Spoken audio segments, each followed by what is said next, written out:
ফেরত চাই। আর আজকে আমাদের দাবি, আমরা যেটা জানতে চাইছি যে সরকার আমাদের নিয়ে কি ভাবছে। সরকার তো আমাদের কিছুই করছে না, কিছুই ভাবনা চিন্তা করছে না। সরকার আমাদের নিয়ে কি করবে, আমাদের চাকরিতে ফেরত পাঠাবে কিনা, সেটাই আমরা আজকে এখানকার আধিকারিকদের কাছ থেকে জানতে চাই।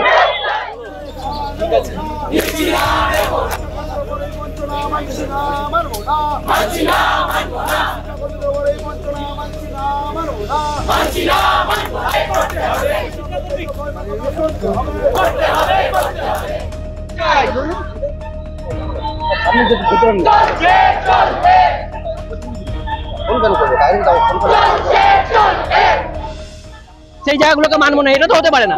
সুপ্রিম কোর্টের রায় মানলে আমি সমস্তটা মানবো। সুপ্রিম কোর্টের রায়ে যেখানে বলা আছে যে কিছু সংখ্যক মানুষ যারা সিবিআই এর তরফ থেকে এবং এসএসসির তরফ থেকে যারা টেন্টেড হিসাবে চিহ্নিত, তাহলে তাদেরকে বলা হয়েছে যে টাকা ফেরত দেওয়ার গল্প। কিন্তু আমাদের যে interim relief group C group ডিদের ক্ষেত্রে বলা হলো, সেখানে কি বলা হলো না, নোটিফিকেশন হলো সকলকে দেওয়া হবে। তাহলে এটা কন্ট্রাডিক্টরি অফ কোর্ট হলো না? তাহলে এই জায়গাটা কি করে মানলেন? এবং সেইখানে মানার জন্য আজকের হাইকোর্টে এই যে ইন্টারিম রিলিফটা এখন প্রশ্নচিহ্নের মুখে, তার কারণ কি তার এগেইনস্টে প্রচুর কেস হয়েছে, তারা সেটা পাবে কিনা সেটা এখন প্রশ্নচিহ্নের মুখে। দ্বিতীয়, সেখানে বলা হয়েছিল যে তাহলে কিছু সংখ্যক মানুষকে টাকা ফেরতের গল্প, তাহলে সেখানে তাদের লিস্টটা দরকার ছিল। সেই লিস্টটা যদি ওনারা প্রদান করতেন এবং যারা পরীক্ষায় অংশগ্রহণ করবে তাদের লিস্টটা যদি ওনারা প্রদান করতেন, তাহলে যোগ্য অযোগ্যের ভাগটা হয়ে যেত। সেই ভাগটা নিয়ে আমরা কিন্তু পরবর্তী আইনি পদক্ষেপে যেতে পারতাম, এবং সেই আইনি পদক্ষেপে গেলে আমরা কিন্তু সুরাহর পথ খুঁজে পেতাম, কিন্তু সেটা কিন্তু ওনারা করলেন না। তাহলে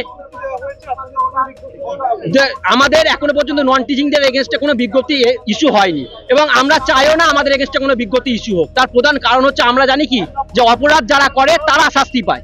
তাহলে আমরা দীর্ঘ 7 বছর ধরে চাকরি করেছি, যোগ্যতার সঙ্গে চাকরি করেছি, আমরা চাকরি যোগ্যতার ভিত্তিতে মেধার ভিত্তিতে অর্জন করেছিলাম, তাহলে সেই চাকরি করেছি। তাহলে আজকের আমরা লাস্ট 2 মাস ধরে মাইনে পাইনি। আমাদের এগেইনস্টে কিন্তু কারোর কোনো অ্যালিগেশন নেই, না সিবিআই আছে, না এসএসসি আছে, না বোর্ড আছে, না অন্য কোনো এজেন্সির আছে। তাহলে আমরা তো কোনো অপরাধ করিনি, তাহলে আমরা কেন নতুন করে পরীক্ষায় অংশগ্রহণ করবো? অপরাধ করলে তবে তো তারা শাস্তি পায়, তাহলে আমরা কোনো অপরাধ করিনি, তাই আমরা নতুনভাবে কোনোভাবেই যোগ্যরা পরীক্ষায় অংশগ্রহণ করবো না। তাই আমাদের নোটিফিকেশন বাড়ানোর কোনো দরকার নেই, আমরা নোটিফিকেশনটাকে মানছি না। ঠিক আছে,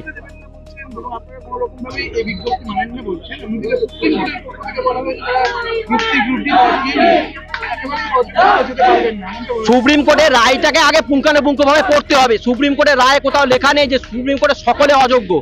আপনারা যদি সুপ্রিম কোর্টের রায়টাকে পড়েন, 31 পেজে লেখা আছে স্পষ্টভাবে যে 6276 জন ইলিগালি অ্যাপয়েন্টমেন্ট, সেটা এসএসসি স্বীকার করে নিয়েছে, সিবিআই তার চার্জশিটে দিয়ে দিয়েছে কারা অযোগ্য। তাহলে সুপ্রিম কোর্টের যে এমএ অ্যাপ্লিকেশনের মাধ্যমে আর্টিকেল 12 অথরিটি শিক্ষকদের স্কুলে যাওয়ার প্রভিশনটা 31 ডিসেম্বর পর্যন্ত পেয়েছে, কিন্তু যোগ্য শিক্ষাকর্মীদের সম্বন্ধে ওনারা কোনো জোরালো সওয়াল জবাব করেননি। তাই জন্য কিন্তু এই অগ্রাধিকারটা ওনারা অর্জন করতে পারেননি।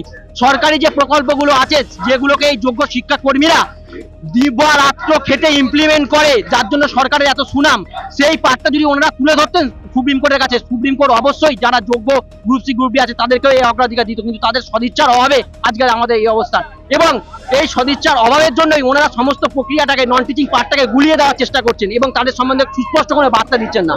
এবং যে সমস্ত উত্তরসূরিরা ওনাদের অপরাধ করেছেন, তাদের অপরাধের দায় ওনাদেরকে কাঁধে নিয়ে যোগ্য শিক্ষাকর্মীদেরকে স্কুলে ফেরানোর সমস্ত ব্যবস্থা আইনানুগভাবে ওনাদেরকে করতে হবে। যোগ্য শিক্ষাকর্মীরা আর পরীক্ষায় অংশগ্রহণ করবে না, কারণ তাদের যে মানসিক কন্ডিশন, তাদের যে মানসিক অবস্থা, এটা পরীক্ষা দেওয়ার মতো অবস্থায় নেই। কারণ 40 লক্ষ পরীক্ষার্থীর মধ্যে আপনি বলে দিতে পারবেন না যে আমি 3000-এর মধ্যে সিলেক্ট হবই হব। তাহলে এখন যোগ্যদেরকে বিনা অপরাধে আবার এই পরীক্ষায় অংশগ্রহণ করা আমরা কোনোভাবে মানছি না, কোনোভাবেই মানব না। শিক্ষামন্ত্রীর কাছে ডেপুটেশন দেওয়ার জন্য চিঠি আমরা প্রদান করেছিলাম, বাট ওনাদের তরফ থেকে এখনো কোনো সদুত্তর দেয়নি। আমরা এখন ভেতরে যাব এবং ভেতরে গিয়ে ওনার সঙ্গে দেখা করার একটা পূর্ণ চেষ্টা করব। আশা করব ওনারা আমাদের সঙ্গে দেখা করবেন এবং যোগ্য শিক্ষাকর্মীদের সম্বন্ধে একটা সুস্পষ্ট বার্তা এবং নির্দেশিকা ওনারা দেবেন।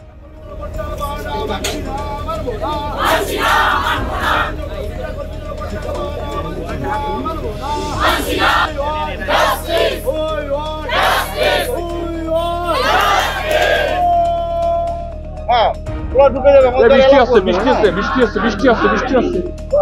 এই ঢোকাও, ঢুকিয়ে দাও।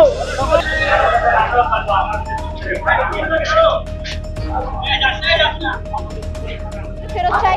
আর আজকে আমাদের দাবি, আমরা যেটা জানতে চাইছি যে সরকার আমাদের নিয়ে কি ভাবছে। সরকার তো আমাদের কিছুই করছে না, কিছুই ভাবনা চিন্তা করছে না। সরকার আমাদের নিয়ে কি করবে, আমাদের চাকরিতে ফেরত পাঠাবে কিনা, সেটাই আমরা আজকে এখানকার আধিকারিকদের কাছ থেকে জানতে চাইছি।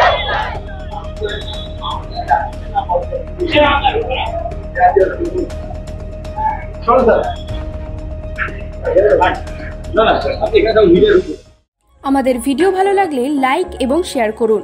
কমেন্ট সেকশনে গিয়ে জানান আপনাদের মতামত। আরও ভিডিও পেতে আমাদের চ্যানেল সাবস্ক্রাইব করুন এবং প্রতি মুহূর্তে খবরের আপডেট পেতে প্রেস করুন বেল আইকন।